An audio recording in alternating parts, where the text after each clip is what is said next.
자, 6월 4일 지방선거를 앞두고 국회의원, 현역 의원들이 배지를 내놓는 사퇴가 시작되는 것 같습니다. 이낙연 민주당 의원이 어제 사퇴를 선언을 단단하게 했습니다.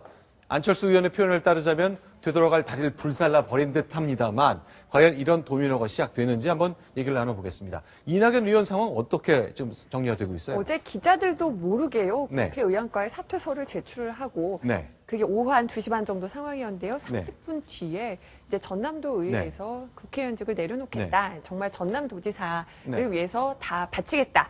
이렇게 배수진을 치는 기자회견을 했습니다. 아직 예비 후보 등록을 안 한 상황인데 어제 이낙연 의원은 국회 기자회견을 통해서 자 사퇴를 하겠다고 선언을 전남에서 했습니다. 기자회견을 했습니다. 아, 전남에서 예. 죄송합니다. 그렇기 때문에 이제 기자들 촬영도 못한 상황이라 맞습니다. 통화를 해봤죠, 기자가. 통화를 했습니다. 채널A와 통화를 했는데요. 네. 굉장히 결심이 단호하다 이런 느낌 받았습니다. 어떻게 얘기했는지 들어보시겠습니다. 를 제출했을 뿐만 아니라 차기 총선거도 우리 지역구에서 출마하지 않겠다 하는 불출마 선언도 겸해서 했습니다. 저로서는 내일 예비 후보 등록을 하면요, 국회는 다시 쳐다보지 않을 겁니다.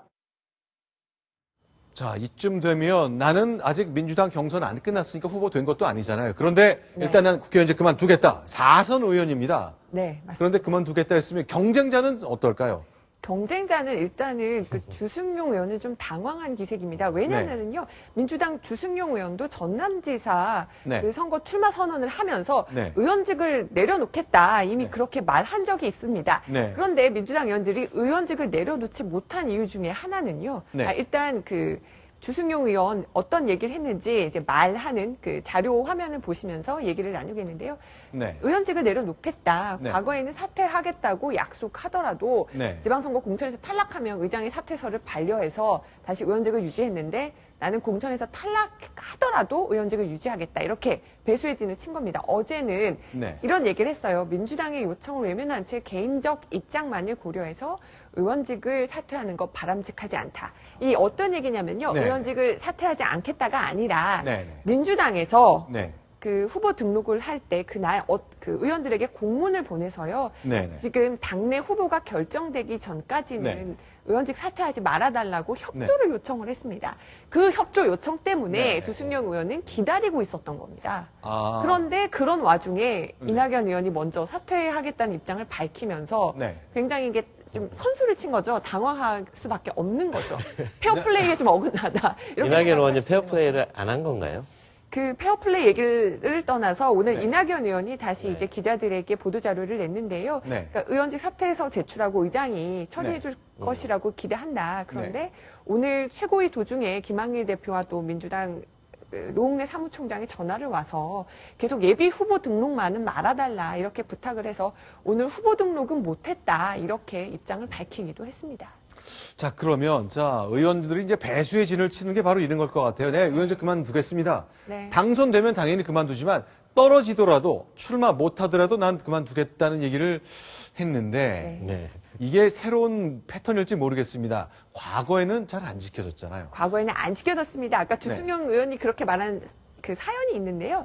2010년에 경기도지사 후보로 그 도전을 했던 민주당 김진표 의원의 경우는 의원직 사퇴 선언을 했고요. 당시 이제 야권 단일화를 위해서 당시 국민참여당 유시민 후보와 경쟁을 했는데 아주 아깝게 0.96%포인트 차이로 졌습니다. 경선에서 졌기 때문에 최종 후보가 못 된 겁니다. 그럴 때 이제 의장이 사퇴서를 반려하면서 결국은 슬그머니 의원직에 복귀한 겁니다.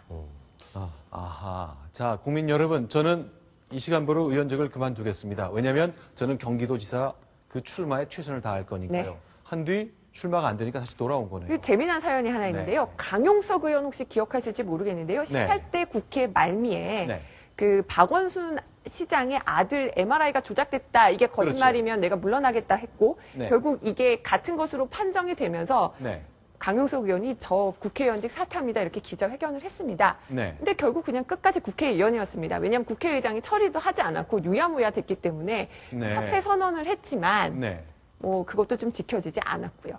그리고 또 하나 재밌는 것은 2006년 서울시장 선거 때도 이제 한나라당에서 맹현규 의원은 이제 서울시장에 나가겠다면서 의원직을 던졌습니다. 그런데 이제 오세훈 후보와의 경쟁에서 패했고요. 근데 다음에 치러진 재보선에서 자신의 지역구 송파갑에 그대로 복귀했습니다. 저것도 초유의 사례입니다.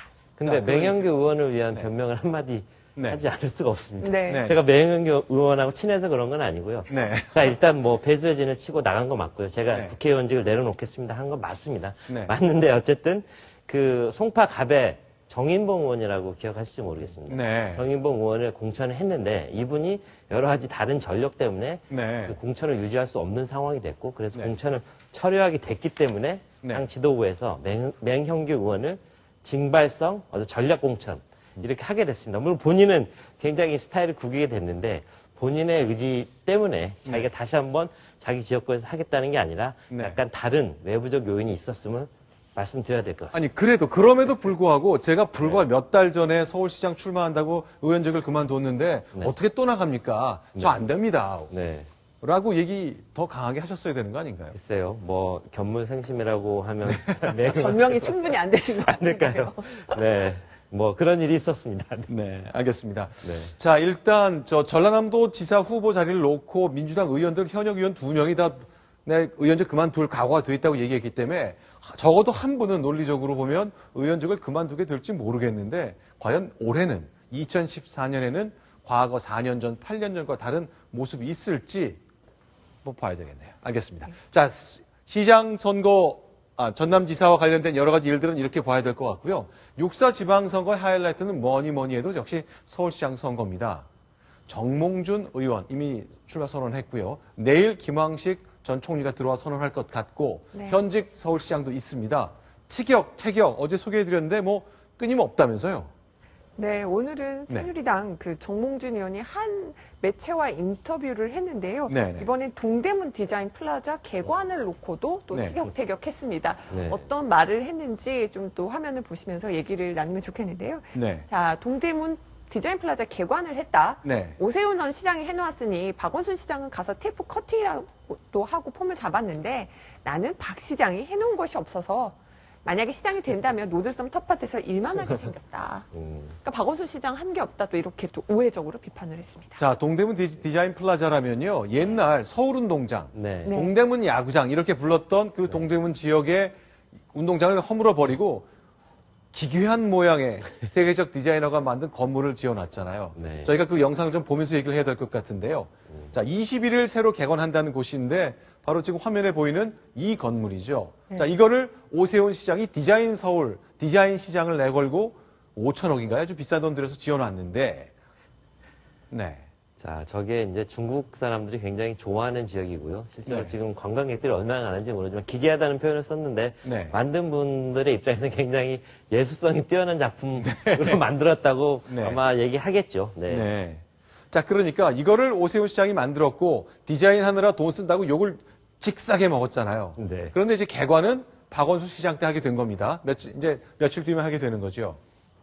그런데 자, 전임자는 일 열심히 했으니까 그 후임자인 박원순 시장이 덕을 보는데 박원순 시장은 뭔가 눈에 보인 걸 해놓은 게 없기 때문에 나는 곧 당선될 건데 다음에 내가 별로 커팅하고 폼 나는 일 할 일이 별로 없다. 이렇게 살짝 비꼰 거네요. 그렇죠. 근데 제가 궁금한 건 정몽준 의원이 유독 박원순 시장을 굉장히 딱 꼭 집어서 굉장히 많이 공격을 하고 있는데요.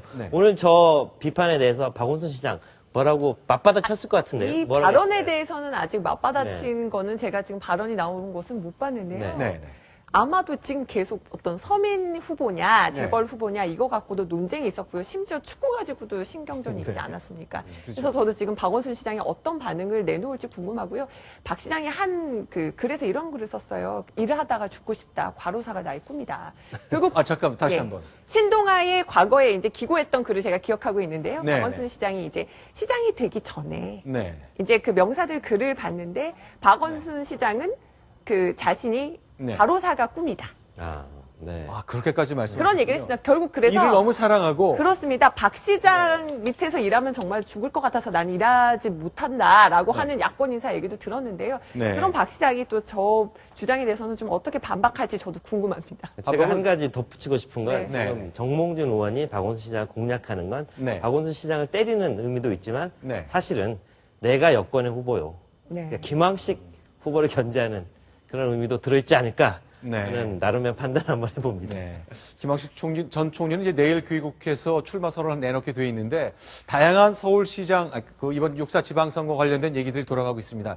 원희룡 전 의원이 제주도지사 출마를 오늘 공식 선언했는데요. 원희룡 전 의원을 위해서 뭐 규칙 좀 고쳐놓은 것 같고 다양한 일들이 진행되고 있습니다. 내일 저희 뉴스 탑10 시간을 통해서도요 상세한 선거 관련 소식 전해드리도록 하겠습니다.